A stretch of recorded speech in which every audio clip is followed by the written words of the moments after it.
Bonjour tout le monde, nous commençons aujourd'hui une nouvelle leçon concernant la superposition d'ondes électromagnétiques planes. Dans la vie courante, on peut recevoir les ondes électromagnétiques de différentes façons et de différentes directions. Une antenne peut recevoir directement l'onde d'un pylône de télécommunication ou par réflexion sur différents bâtiments. Nous pouvons aussi recevoir la même onde à partir de deux pylônes différents. Et nous pouvons aussi, dans le cas extrême, recevoir la même onde, mais suivant deux directions qui sont complètement opposées.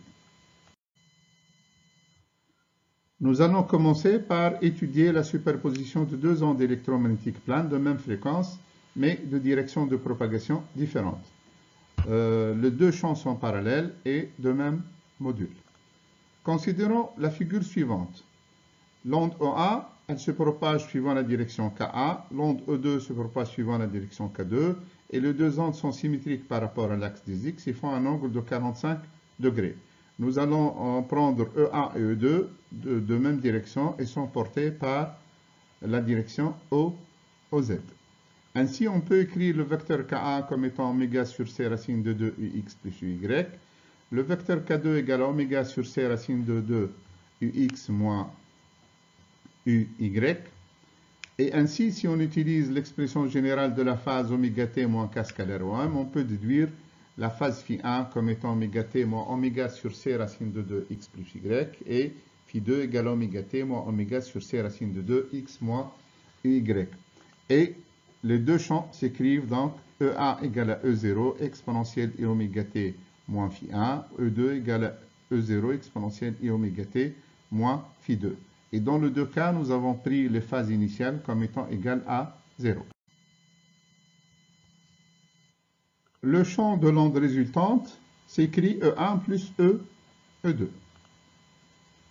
Ainsi, E égale à E0 exponentielle i oméga t moins oméga x sur C racine de 2 qui multiplie exponentielle i moins oméga y sur C racine de 2 plus exponentielle i oméga y sur C racine de 2.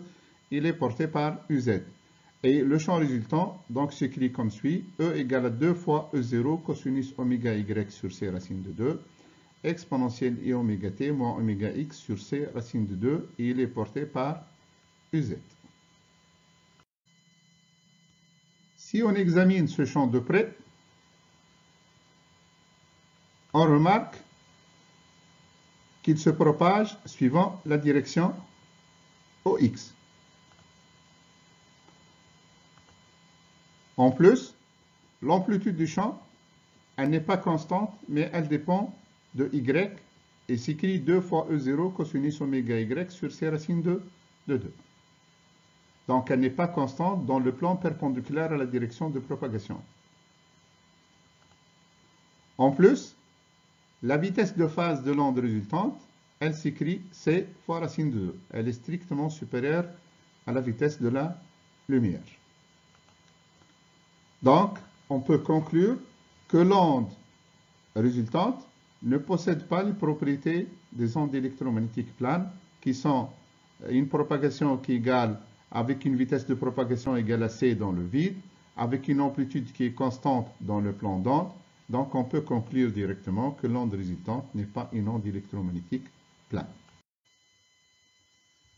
Nous allons étudier un deuxième cas de figure de superposition d'ondes électromagnétiques planes. Nous allons considérer deux ondes électromagnétiques planes qui se propagent suivant la direction OZ. La première source, elle est placée en Z égale à 0. Et la deuxième source, elle est placée en Z égale à moins A. Pour déterminer les deux phases des deux ondes, nous allons étudier la relation générale phi égale à oméga t moins delta t plus phi 0. Où delta t, c'est le retard mis par l'onde pour passer de la position initiale à la position de l'antenne. La première onde, elle parcourt la distance Z, donc delta T1 égale à Z sur C. Ainsi, phi1 égale à oméga t moins delta T1 égale à oméga t moins Z sur C. Dans les deux cas de figure, nous allons prendre phi 0 égale à 0. La deuxième onde, elle parcourt la distance z plus a, donc delta t2 égale z plus a sur c. Ainsi, phi2 égale oméga t moins z plus a sur c. Et si je remplace oméga sur c par 2pi sur lambda, j'obtiens phi2 égale oméga t moins z sur c moins 2pi fois a sur lambda. Et le déphasage entre les deux ondes s'écrit 2pi fois a sur lambda. Le champ E1 s'écrit E0 exponentielle i oméga t moins oméga z sur c fois ux. Nous allons faire une petite acrobatie dans ce cas. Nous allons écrire ce champ comme étant E0 exponentielle i oméga t moins oméga z sur c plus phi sur 2 moins phi sur 2. Avec phi, c'est le déphasage entre les deux ondes déterminé dans la diapositive précédente. Le champ E2, c'est E0 exponentielle i oméga t moins oméga z sur c moins phi. Et de la même façon, nous allons décomposer le phi moins phi sur 2 moins phi sur 2. Ainsi, le champ total de l'onde résultante s'écrit E0 exponentielle i oméga t moins oméga z sur c moins phi sur 2 fois ux qui multiplie exponentielle i phi sur 2 plus exponentielle moins i phi sur 2 et qui s'écrit donc 2 fois E0 cosinus phi sur 2 exponentielle i oméga t moins oméga z sur c moins phi sur 2. On remarque dans ce cas que l'amplitude de l'onde résultante elle ne s'écrit pas 2 fois E0, mais plutôt 2 fois E0 cosinus phi sur 2, et elle dépend donc de ce déphasage entre les deux ondes électromagnétiques.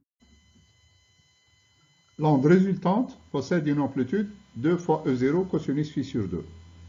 Et si je remplace phi par 2pi fois a sur lambda, j'obtiens une amplitude 2 fois E0 cosinus pi fois a sur lambda. On remarque très bien que si phi égale à un nombre pair de pi, soit 2p fois pi avec p en entier, j'obtiens une amplitude maximale, soit plus 2 fois E0 ou bien moins 2 fois E0. Et ceci correspond à une distance a entre les deux sources multiple entier de lambda. Dans ce cas, je parle d'une interférence constructive. Par contre, si phi égale à 2p plus 1 fois pi, soit phi égale à un nombre impair de pi, j'obtiens une amplitude égale à 0. Et ceci correspond à une distance A égale à 2p plus 1 lambda sur 2. Et donc, dans ce cas, je parle d'interférence destructive. Donc, on remarque très bien que l'amplitude de l'onde résultante, elle dépend de la distance entre les deux sources. Elle est parfois maximale, c'est le cas de l'interférence constructive. Elle est parfois égale à 0, c'est le cas d'interférence destructive.